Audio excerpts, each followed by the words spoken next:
Quality और consistent performance के लिए सिर्फ सिल्वर पंप्स एंड मोटर्स, नाम याद रखना। ચેખલામાં એનઆઈએના દરોડા, આદિલ વેપારીને ત્યાં દરોડાની કામગીરી કરવામાં આવી। મદ્રેસામાં કામ કરે છે આદિલ। આતંકી સંગઠન જૈશે મોહમ્મદનો સભ્ય હોવાની પણ જાણકારી પ્રાપ્ત થઈ રહી છે। તો એનઆઈએના ગુજરાત સહિત 4 રાજ્ય અને કેન્દ્ર શાસિત પ્રદેશ જમ્મુ કાશ્મીર સહિત 19 સ્થળો પર સવારથી દરોડા ચાલી રહ્યા છે, ત્યારે ચેખલામાં પણ આ કાર્યવાહી કરવામાં આવી રહી છે।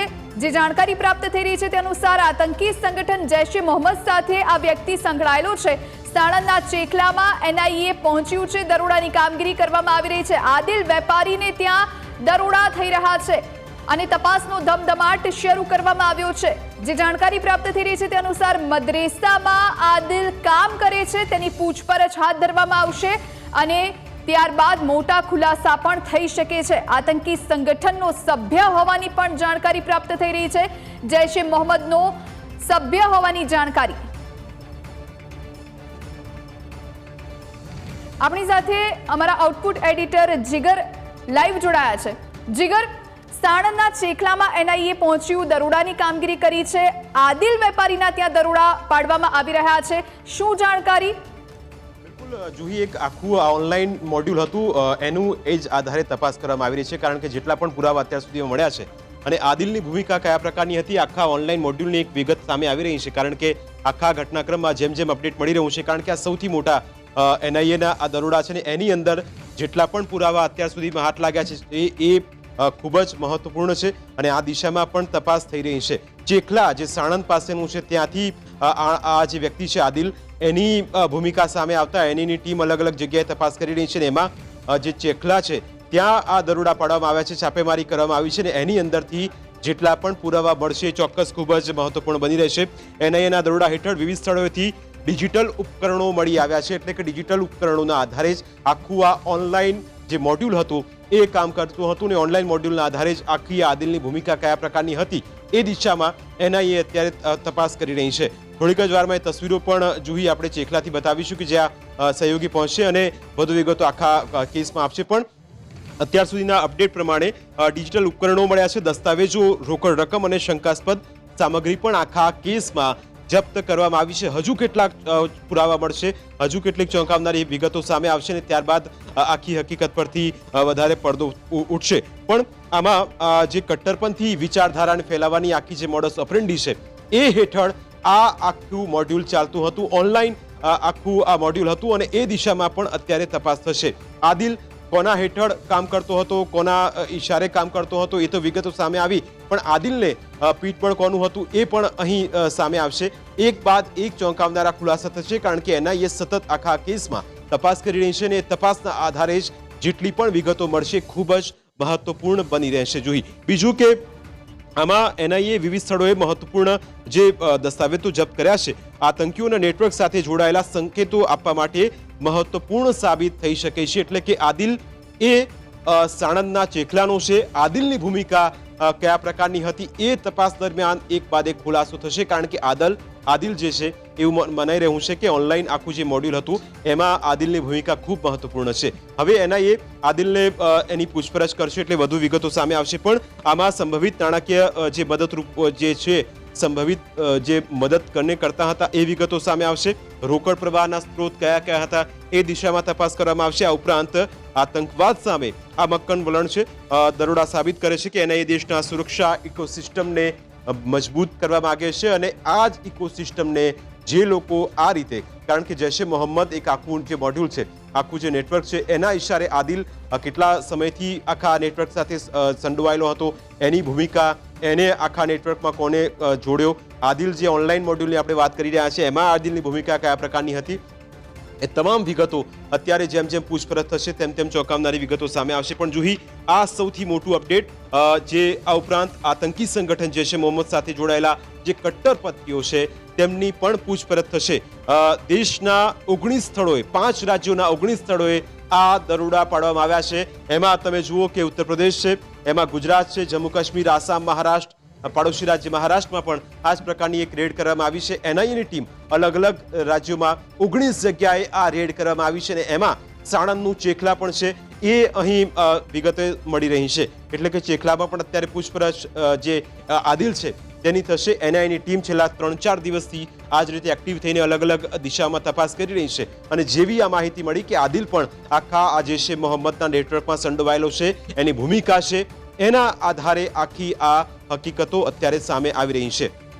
5 રાજ્યોમાં 19 જેટલા સ્થળો છે. તેમાં મહારાષ્ટ્ર છે, તેમાં ગુજરાત છે, તેમાં ઉત્તર પ્રદેશ છે, તેમાં મહારાષ્ટ્રની ભૂમિકા, મહારાષ્ટ્રની અંદર અલગ અલગ વિસ્તારોમાં પૂછપરછ થઈ રહી છે. આ ઉપરાંત જે 19 સ્થળો છે એ અલગ અલગ સ્થળોનો ઉલ્લેખ કરવામાં આવ્યો છે. આતંકવાદ સામેની આ મજબૂત ઝુંબેશ છે અને જે રીતે એક બાદ એક હકીકતો સામે આવી રહી છે, જે એક બાદ એક ખુલાસા થઈ રહ્યા છે, એ દિશામાં આ સૌથી મોટું ઓપરેશન એનઆઈએનું 5 રાજ્યોમાં 19 સ્થળોએ, અને એમાં સાણંદનું ચેખલા કે જે નાનો વિસ્તાર છે, આદિલ અહીં રહીને કેવી રીતે જૈશ એ મોહમ્મદના પોતાના આકાઓને મદદ કરતો હતો, પોતાની આખી મોડસ ઓપરેન્ડીમાં તે સપોર્ટ કરતો હતો, ઓનલાઈન મોડ્યુલ કયા પ્રકારનું હતું, ઓનલાઈન રીતે કઈ રીતે તે મદદ કરતો હતો, એ વિગતો સામે આવી રહી છે. આ ઉપરાંત અલગ અલગ જે સુરક્ષા વ્યવસ્થાના જે ભાગરૂપે જે કટ્ટરપંથીઓ છે એમની ભૂમિકા કયા પ્રકારની રહેતી, આ ઉપરાંત સ્થાનિક અને રાષ્ટ્રીય સુરક્ષા માટે આ એક સૌથી મોટું ઓપરેશન જુહિયાને કહી શકાય. અને હજુ પણ કેટલાક ચોંકાવનારા ખુલાસા થશે જે આતંકી નેટવર્કના જે આકાઓ સાથે કનેક્ટ કરશે. આ ઉપરાંત ગુજરાતમાં કઈ કઈ સ્થળે આદિલના માણસો છે કે નહીં એ દિશામાં પણ એને તપાસ કરશે, અને એના આધારે વધુ વિગતો આખા કેસમાં જોઈએ આપણને મળશે. બિલકુલ જીગર, આદિલને લઈને કોઈ વધારે અપડેટ્સ પ્રાપ્ત થઈ રહી છે? કારણ કે કેટલા સમયથી એ ચેખલામાં રહેતો હતો, મદ્રેસામાં કેટલા સમયથી જતો હતો, તેને લઈને કોઈ જાણકારી? અને સાથે માત્ર આદિલ કે પછી બીજા પણ લોકોના નામ આમાં સંડોવાઈ શકે છે? બિલકુલ વૈભવી, જુહી, એમાં આખા ઘટનાક્રમમાં તમે જુઓ કે આમાં જે આદિલ છે એ વેપારી છે. બીજું કે એ દિશામાં એની કેવી રીતે મદ્રેસામાં જતો હતો, એની સાથે કેટલા લોકો જતા હતા. બીજું કે મદ્રેસામાં જવા પાછળના તેના કારણો શું, મદ્રેસામાં એ ફક્ત ઇબાદત કરવા જતો હતો કે પછી આવા ષડયંત્રો માટે જતો હતો, એ પણ પૂછપરછમાં જ ખુલાસા થશે અને એની વધારે વિગતો સામે આવશે. કારણ કે ચેખલા એક નાનું એવો પોકેટ છે અને એની અંદર જ્યારે આદિલ રહેતો હતો, અને એ આદિલ આવા નાના વિસ્તારમાંથી કેવી રીતે જૈશ એ મોહમ્મદના એના આકાઓના સંપર્કમાં આવ્યો. કારણ કે જુહી, આખા કેસમાં તમે જુઓ કે આદિલ એ મને લાગે છે કે 4થી 5મી લેયરનો માણસ હશે. એના ઉપર કોણ છે, એની ઉપરની આખી ચેન કોણ ચલાવતું હતું, શું એને સંદેશ ક્યાંથી મળતો હતો, એણે જેટલા પણ ઓનલાઈન આપણે મોડ્યુલની વાત કરી રહ્યા છે એના માટે કયા કયા ઉપકરણો તેને ઉપયોગ કર્યો હતો, શું લેપટોપથી આખું આ મોડ્યુલ ચલાવતો હતો, ફોનથી ચાલતું હતું કે પછી અલગ કોઈ નંબરથી આખા આ નેટવર્કને તે સંચાલન કરતો હતો. કારણ કે સાણંદ અને સાણંદની અંદર ચેખલા અને ચેખલાની રહીને આદિલ જો આ પ્રકારે આતંકવાદી ગતિવિધિ સાથે સંકળાયેલો હોય તો ચોક્કસ સુરક્ષા સામે આ સૌથી મોટો એક પ્રશ્ન કહી શકાય. કારણ કે ગુજરાત એ સુરક્ષાની દ્રષ્ટિએ ખૂબ જ મહત્વપૂર્ણ ઇનપુટ જેમ જેમ ગુજરાતને મળતા રહ્યા છે એમ હંમેશા એ દિશામાં ગુજરાત પોલીસ, એનઆઈએ પણ આ દિશામાં તપાસ કરતી રહી છે. અને ગુજરાત પોલીસ હંમેશા આ જ વિચારને માને છે કે સુરક્ષાની દ્રષ્ટિએ ગુજરાતને કોઈ પણ લાંછન ન લાગે, અને એ દિશામાં એનઆઈએની આ ભૂમિકા ખૂબ મહત્વપૂર્ણ બની રહેશે. આદિલનો રોલ આમાં સૌથી મહત્વપૂર્ણ એટલા માટે કહી શકાય જુહી, કારણ કે આદિલ જો એની અંદર કેટલા લોકો કામ કરતા હતા, શું એની નીચે પણ એક આખી ચેન હતી, આદિલને 4 માણસો હતા, એની ઉપર તો એ માણસો કોણ હતા, શું ન માત્ર ગુજરાતના ચેખલાથી જ, સાણંદના ચેખલાથી આખું આ નેટવર્ક ચાલતું હતું કે પછી અમદાવાદ અને તેની આસપાસના વિસ્તારોમાં પણ આવી ગેંગ સક્રિય છે અથવા તો એના માણસો સક્રિય છે, એ દિશામાં પણ એનઆઈએ તપાસ કરશે. પણ આ બધી વિગતો ત્યારે જુહી સામે આવશે જ્યારે આદિલ પોતાના મોઢેથી એ કબૂલાત કરશે કે મારી સાથે આ નેટવર્કના લોકો અહીં આ વિસ્તારમાં છુપાયેલા છે, એ લોકો મને મદદ કરતા હતા.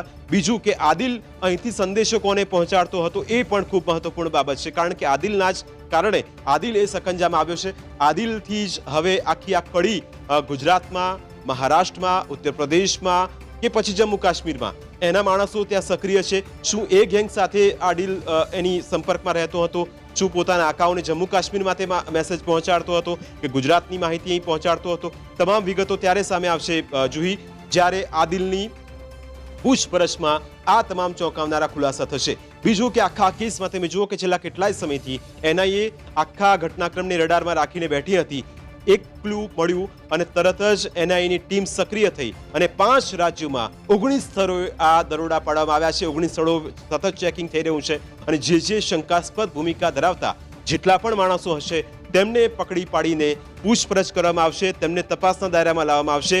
જો કોઈ પણ વ્યક્તિની ભૂમિકા આખા કેસમાં હશે, જો કટ્ટરપંથી ભૂમિકા અથવા તો એ રીતે વૈમનસ્ય ફેલાવવાનો તેમનો ઈરાદો હશે અથવા તો ઓનલાઈન મોડ્યુલથી દેશની સુરક્ષા સામે જો કોઈ ચેડા કરશે તો ચોક્કસ એનઆઈએ તેને છોડશે નહીં, કારણ કે આ સુરક્ષાનો મુદ્દો છે. દેશની સુરક્ષાનો મુદ્દાની સાથે સાથે રાષ્ટ્ર